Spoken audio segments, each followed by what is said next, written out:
ಜನಹಿತವನ್ನು ಸಂಪೂರ್ಣ ಮರೆತು ಒಂದು ರೀತಿ ತೊಗಲಕ್ ದರ್ಬಾರ್ ನಡೆಸ್ತಾ ಇರೋಂಥ ಈ ಸರ್ಕಾರ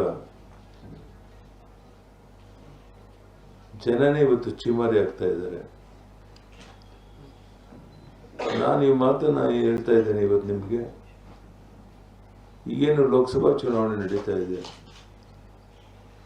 28ಕ್ಕೆ 28 ಲೋಕಸಭಾ ಕ್ಷೇತ್ರಗಳನ್ನು ಪ್ರಧಾನಿ ನರೇಂದ್ರ ಮೋದಿಯವರ ಆಶೀರ್ವಾದದಿಂದ ನಾವು ಗೆದ್ದು ಬರ್ತೇವೆ ಅನ್ನೋಂಥ ಸಂಪೂರ್ಣ ವಿಶ್ವಾಸ ಇದೆ. ಕಾಂಗ್ರೆಸ್ನವ್ರು ಹೇಳಲಿ, ಯಾವುದಾದ್ರು ಒಂದು 3-4 ಕ್ಷೇತ್ರದ ಹೆಸರು ಹೇಳಿ ನಾವು ಲೋಕಸಭೆಗೆ ಗೆಲ್ತೇವೆ ಅನ್ನುವಂಥ ಕ್ಷೇತ್ರವನ್ನು.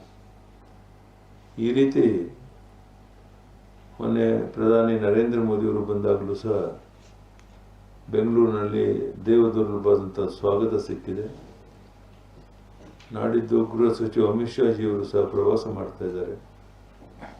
ಒಟ್ಟಿನಲ್ಲಿ ಕರ್ನಾಟಕದಲ್ಲಿ 28ಕ್ಕೆ 28 ಲೋಕಸಭಾ ಕ್ಷೇತ್ರ ಗೆಲ್ಲಬೇಕು ಅನ್ನೋದಕ್ಕೆ ಎಲ್ಲ ಪ್ರಾಮಾಣಿಕ ಪ್ರಯತ್ನ ಮಾಡ್ತಾ ಇದ್ದೇವೆ.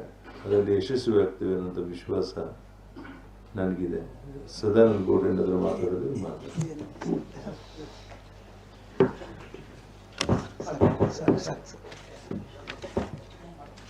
ಎಲ್ಲವನ್ನ ನಮ್ಮ ನಾಯಕರಾದಂಥ ಯಡಿಯೂರಪ್ಪರು ಪೂರ್ತಿಯಾಗಿ ಸವಿವರವಾಗಿ ಈಗಾಗಲೇ ತಮ್ಮ ಮುಂದೆ ಪ್ರಸ್ತಾಪ ಮಾಡಿದ್ದಾರೆ.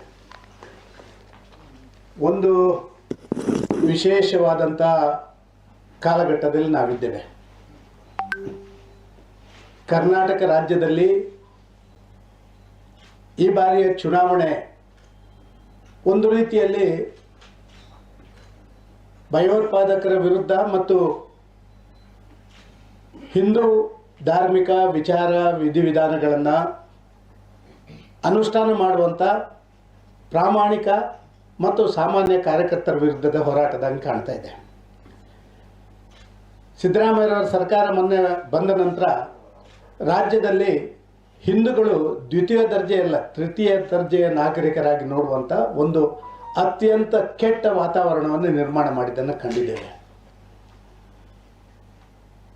ಸಾಧಾರಣವಾಗಿ ಮುಸ್ಲಿಂ ಮತಾಂಧರಿಗೆ ಎಲ್ಲ ರೀತಿಯ ರಕ್ಷಣೆಗಳನ್ನು, ಅಥವಾ ನನಗೆ ಗೊತ್ತಿಲ್ಲ, ಚುನಾವಣೆಗೆ ಈ ಮುಸ್ಲಿಂ ಮತಾಂಧರನ್ನ ಭಯೋತ್ಪಾದಕರನ್ನೇ ಅವರ ಒಂದು ಕಾರ್ಯತಂತ್ರವಾಗಿ ರೂಪೀಕರಣ ಮಾಡುವಂಥ ಒಂದು ಪ್ರಯತ್ನಗಳನ್ನು ಮಾಡ್ತಾ ಇರುವಂಥದ್ದನ್ನು ಕಂಡಿದ್ದೇವೆ.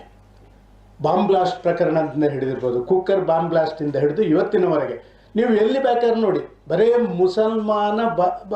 ಮುಸಲ್ಮಾನ ಭಯೋತ್ಪಾದಕರೇ, ಮುಸಲ್ಮಾನ ಗೂಂಡಾಗಳೇ ಕಾಂಗ್ರೆಸ್ಸಿನ ಪರವಾಗಿ ಇವತ್ತು ನಿಲ್ಲುವಂಥದ್ದು. ಅವರ ಪರವಾಗಿ ಕಾಂಗ್ರೆಸ್ನ ಸಿದ್ದರಾಮಯ್ಯರು ಮತ್ತು ಡಿ ಕೆ ಶಿವಕುಮಾರ್ ನಿಲ್ತಾ ಇರುವಂಥ ಎಂಥ ವಿಪರ್ಯಾಸ ಈ ದೇಶದಲ್ಲಿ. ಕರ್ನಾಟಕ ರಾಜ್ಯ ಒಂದು ಕಾಲಘಟ್ಟದಲ್ಲಿ ಎಲ್ಲರನ್ನು ಕೂಡ ಒಂದು ಸಮಾನತೆಯಿಂದ ನೋಡುವಂಥದ್ದು, ಆ ವಿಶ್ವ ಮಾನವನ ಸಮಾನತೆಯ ಸಂದೇಶವನ್ನು ಕುವೆಂಪುರವರು ಕೊಟ್ಟಂಥ ಒಂದು ನಾಡು ಅದು ಕರ್ನಾಟಕ. ಆದರೆ ಇವತ್ತು ಅದನ್ನು ಯಾವ ರೀತಿ ಪರಿವರ್ತನೆ ಮಾಡಿದ್ದಾರೆ ಅಂತ ಹೇಳಿದರೆ, ಈ ಚುನಾವಣೆ ನಡೆಸುವಂಥದ್ದೇ ಪ್ರಾಯಶಃ ಗೂಂಡಾಗಳ ಮುಖಾಂತರ ಅಂತ ಕಾಣಿಸ್ತಾ ಇದೆ. ಗೂಂಡಾಗಿರಿ, ಬೆದರಿಕೆಯ ತಂತ್ರ, ಹಿಂದೂಗಳು ಯಾರು ಮನೆಯಿಂದ ಹೊರಗೆ ಬರಬಾರ್ದು, ಮಹಿಳೆಯರು ಯಾರು ಓಟಿಗೆ ಬರಬಾರ್ದು, ಈ ರೀತಿಯ ಒಂದು ವಾತಾವರಣ, ಭಯದ ವಾತಾವರಣವನ್ನು ಸೃಷ್ಟಿ ಮಾಡಿ ಈ ಬಾರಿಯ ಚುನಾವಣೆ ನಡೆಸಬೇಕು ಅಂತ ಹೇಳುವಂಥ ಕಾಂಗ್ರೆಸ್ನವರ ಈ ಹುನ್ನಾರ ಇದೆಯಲ್ಲ, ಖಂಡಿತವಾಗಿ ಇದಕ್ಕೆ ಜನ ತಕ್ಕ ಉತ್ತರ ಕೊಡ್ತಾರೆ ಅಂತ ನಾನು ಭಾವಿಸ್ತಾ ಇದ್ದೇನೆ. ಸನ್ಮಾನ್ಯ ಯಡಿಯೂರಪ್ಪರು ಹೇಳಿದ ರೀತಿಯಲ್ಲಿ ಗ್ಯಾರಂಟಿಗಳು ಯಾರಿಗೆ? ಗ್ಯಾರಂಟಿಗಳು ಗೂಂಡಾಗಳಿಗೆ. ಗ್ಯಾರಂಟಿಗಳು ಯಾರಿಗೆ? ಯಾರು ಮತಾಂಧತೆಯ ಆ ತುತ್ತ ಪರಾಕಾಷ್ಠೆಯಲ್ಲಿ ಇದ್ದುಕೊಂಡು ಆ ಹಿಂದೂ ವಿಚಾರಕ್ಕೆ ಬದ್ಧರಾಗಿರುವಂಥವ್ರ ಮೇಲೆ ಸವಾರಿ ಮಾಡುವಂಥವ್ರಿಗೆ ಇವತ್ತು ಗ್ಯಾರಂಟಿ. ಇಂಥ ಒಂದು ಪರಿಸ್ಥಿತಿಯನ್ನು ಜನ ಅರ್ಥ ಮಾಡಿಕೊಳ್ತಾರೆ ಅಂತ ನಾನು ತಿಳ್ಕೊಳ್ತಾ ಇದ್ದೇನೆ.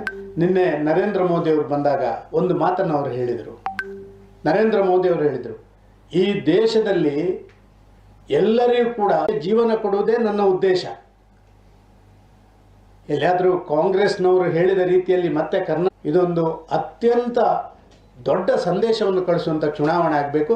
ಕರ್ನಾಟಕ ರಾಜ್ಯದ ಎಲ್ಲರಿಗೂ ರಕ್ಷಣೆ ಕೊಡುವಂಥ ಒಂದು ಮೋದಿಯವರ ಸರ್ಕಾರ ಮತ್ತೆ ದೇಶದಲ್ಲಿ ಬರಬೇಕು. ಆ ಮೂಲಕ ಕರ್ನಾಟಕ ರಾಜ್ಯಕ್ಕೂ ಕೂಡ ಒಂದು ರೀತಿಯ ಹಿಡಿತವನ್ನು ತರುವಂಥ ಕೆಲಸ ಕಾರ್ಯಗಳನ್ನು ಮಾಡುವಂಥ ವ್ಯವಸ್ಥೆಗಳು ನಡಿಬೇಕು ಅಂತ ಹೇಳುವಂಥ ಆಗ್ರಹವನ್ನು ಈ ಸರ್ತಿ ಮಾಡ್ತಾ ಇದ್ದೀನಿ.